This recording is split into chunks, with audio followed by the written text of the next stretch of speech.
Yes, nagbabalik po kami dito sa Showbiz Unlimited at tuloy-tuloy lang po ang kwentuhan, ang balitang showbiz para po sa inyo mga friends, ba? So anyway, ito na po tayo sa kwentong Coco Martin na dinaluan natin, friend, di ba? So, dumalo po kami sa Pero pwesto ano, ng... mabait-bait ni Coco, very Mabait naman accommodating siya. talaga. Sinabi ko mag-selfie kami, talagang pinagbigyan. Siya mismo, di ba?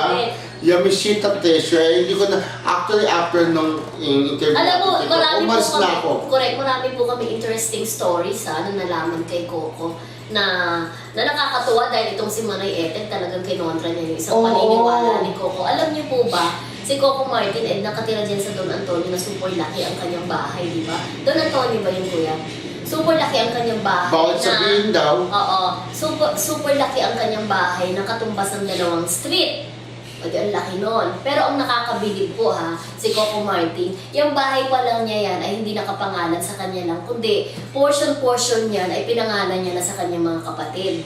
Meron siya, pero meron na yung mga kapatid niya. Kasi sabi niya sa oras daw na mag-settle down siya, ayaw niya ng Palayasin. parang palayasin Oo. ng mga kapatid niya at habulin sila kung yung parang hihingi, gano'n. At Oo. least, ngayon pa lang, talagang secured na ang mga kapatid niya na may kanya-kanya na silang lote at bahay doon. Oo nga. Kasi di ba, pag nagkasawa na si Coco, tapos doon siya titira sa malaking bahay niya. Oo. So, ibig sabihin niya, Ganun niya kamahal ang pamilya. oo, kasi ang sabi nga niya, at the age of 35 Oo. to 40. 33, 35 Yeah, to 33 40. siya eh. Oo, correct. 35 to 40, doon lang daw po siya magsisettle na. Sisiguraduhin niya muna na nasa maayos na po nakalagay ng kanyang pamilya. Oo. Yung talagang okay na, siguro bibigyan niya ng business, Oo, di ba? oo. Ayun, may sarili na pong lote. Nakakatuwa na Nakakatuwa kasi binavalue niya talaga ang pera. Sabi niya, sa totoo lang, sabi niya ganun, hindi daw siya sanay Na humawak ng ng maraming pera. Hindi, Parang hindi ko kayang gastusin, hindi niya sabi kayang niya. gastusin yung dami ng Oo. pera. Di ba may sabi pa ng ilang press, doon tulungan ka namin. Oo, Sabi niya, hindi ko kayang gastusin maraming pera, di ba? Oo, hindi siya Pero- kasi sanay, di ba? Kasi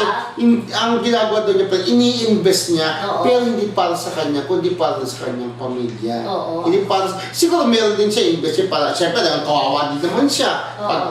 Pero sabi nga niya, di ba, hindi naman daw habang panahon na nandirito siya, nasikat siya. Oo. Ay, nabanggit yung term na sikat eh. Oo, di pero ba? ang nakakatuwa, sabi niya ganun, kasi pinag-aral siya ng lolo Lolo niya. niya, diba? Talagang sobrang na-appreciate niya na nakatapos siya ng pag-aaral. Kaya naman yung isang kapatid niya ngayon, pinag-aaral niya ng HRM, pero nabigo siya doon sa 2 kapatid niya dahil hindi sila nakatapos. O, So kumbaga- parang sabi niya, ayaw ko na silang pilitin, bibigyan ko na lang sila ng business kung ganun lang ang kaya nila. Na talagang in-object naman ni Manay Ethel Ramos ang deal of showbiz. Huwag mong anuhin. Sabi niya ganun. Pabiyaan mo sila, kumbaga, huwag mong pasahin sa'yo. I can relate to you, Coco, sabi ni Manay Ethel Ramos, kasi bilang panganay, talagang, kumbaga, nagdepende rin ang kanyang mga kapatid sa kanya. At sabi Pero niya, hindi niya hinahayaan oo, na mangyari. hinahayaan. Wag daw sanayin ng mga kapatid na talagang umasa sa kanya. Turuan silang magtrabaho, 'di ba, kumayod. 'Di ba, siyempre, hindi naman sa lahat ng panahon malakas si Coco, 'di ba? Alam mo, So, I naalala can ko relate to bigla. that, Kuya Romela. O, dahil ikaw yung ano sa'yo, Oo, na breadwinner. Pero ako pa, naalala ko si Agam Mulak. Mm. Si Agam Mulak pa, napakayaman na, di ba? Mm. Ang dami ng pera. Pero nung interview namin sa kanya dati, ilang taon rin hindi daw niya talagang laging binibigyan ng pera yung mga anak niya. Yung kayamanan, hindi niya ibibigay sa mga anak niya.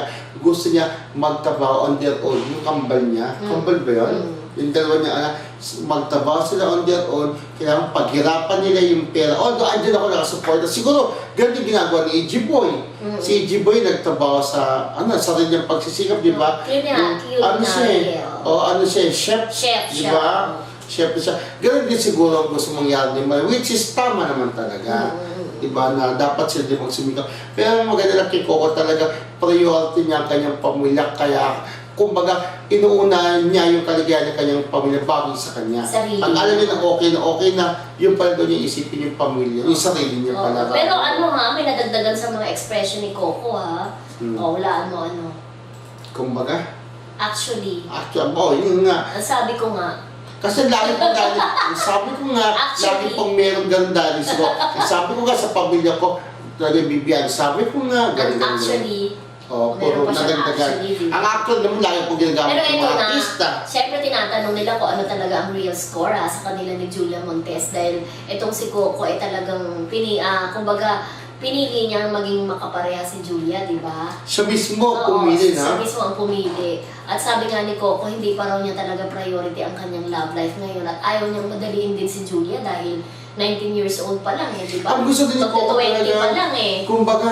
ang ano niya lang kay Julia, mag-focus din muna sa kanila para sa... Pero friend, Oh. sabi ng lolo mo, binagbabawalan kung tumanggap ng manliligaw, no? Oo. Pero parang bakit mabawalan kami manliligaw? Kahit sabing priority pa rin yung gusto nga din niya ganun mangyari na huwag ka tatagap ng manliligaw. Oo, prioritize muna yung Oo, career mo, trabaho yung muna. concern niya. Kumbaga, sayang. Pero ito na, Pero- naloka ang lahat sa sagot ni Julia, di ba? Kaya daw siguro talaga siya close kay Coco dahil hindi siya lumaki sa ama at naghanap siya ng Oo, father figure, nagtawanan. Nagtawanan. Pero di ba? hindi na parang, kasi po, ang laki ng agwat ng edad ni Coco kay Julia. 13 Julia is only years. 19. Oo. Eh siya 30 to 19, 23, 14. Oo, 30 to 14 years, di ba? Oo, so parang, Agwa. mag-20 na yata si Oo, ito, oo, March, di 20 ba? na siya, So oo. nagtawa parang, pero nilino niya, hindi parang, yun na, super close Kasi na daw, siya. alam naman natin na deaf and mute ang mother ni Oo. ni Julia. Julia. At ang kanyang lola ang nag-aayos naman ng kanilang business gaya nung parlor nila na lagi namin nadadaanan going to Kay Julia ba yan? parlor sa Pandakan, Julia Montes Hair Salon. Sabi niya, wala daw siyang masyadong nakakausap and most of the time, Si dahil Coco. si Coco ang nakakatrabaho niya, yun ang nakakakwentuhan niya, ano nga ngaral sa kanya. Yun nga eh. Kaya sila naging close. Yun nga ang sabi nga doon niya, friend, si Coco Martin na parang, eto daw, ang sarap katrabaho ni Coco, di ba? Oo, maalaga. Parang, maalaga. Parang feeling niya raw, kapag kasama niya si Coco, babae siya. Bakit? Kahit on-cam. Kumbaga Bakit siguro, siya babae? masikaso. Okay. Masikaso, parang Robert Padilla sa mga Okay. dili-dili. Eh, may pagkatawid ba si Jill? Yung mukha lang. Pero pili niya babae daw siya pag kasama niya si Coco. Parang sinabi niya, mabuti na lang si Coco yung katrabaho ko. Oo. Diba? Pero ito may nagsabi sa akin na, kumbaga, kaya pinili niya si Julia ay dahil talagang mag-shorta na. Huh? Actually, doon Mag-on naman, mag-shorta. Kasi mag-on. Para sa mag-on, mag-shorta, magkalaguyo. Ay, hindi, iba yung kalaguyo, yung ano mistake, Kapit naman yun. magkarelasyon. Ang sabi daw, friend, last year, nung bagong taon daw po, magkasama sila, nag-celebrate ang New Year. Oo. Kasi wala nang pamilya si Julia, di ba? Oo. Yung lola na lang niya. May pamilya pa rin. Yung palang deaf and mute, di ba? Oo. Kasama na po ni Coco Martin si Julia nung nag-celebrate ang New Year. Ayon sa isang nag-whisper sa akin, alam mo pa yung ganun. Tapos sinabi nga ni Julia, si Coco ang ideal guy para sa akin. So yung sabihin mong ganun, si Coco ay ideal guy para sa ibig sabihin baka may something. Kasi bago pa po sila, di ba nandigo dati si Enchong, umuka ka, hindi ko pa nabanggit. Tama. Di ba nandigo dati si Enchong kay Julia, Oo. hindi po, parang hindi sinagot, binasin. Dahil lang daw kay Coco Martin. Eh hanggang ngayon, yun pa rin po ang issue na di umano. Hindi ba nag-break, nagkaroon sila ng Short-lived relationship. di ba? Yun nga, because of Coco sinasabi. Tapos ngayon po, pinili naman ni Coco na maging leading niya sa Yamashita Treasure. Tingnan natin kung hanggang saan ang kanilang relasyon. Pero pwede naman yung parang kahit malay agwat ng edad kung talagang mahal niyo isa't isa, di ba? correct. Pero yun nga, kaya Yamashita Treasure, tinanong din natin pag talagang treasure na tinuturing niya o yung kaya mahal niya yung kanyang pamilya. Oo. Both of them Makapamilya, naman, pare-paras tayo treasure. makapamilya. Ayan. So, Yun. so, Pagbabalik po namin, bibigay na namin dalawang blind items. Di ba, line friends? items kay Aaron Villaflor at pagbabalik din ni Bing Loy Saga sa ABS-CBN. Yep. Sa pagbabalik po yan ng Showbiz Unlimited!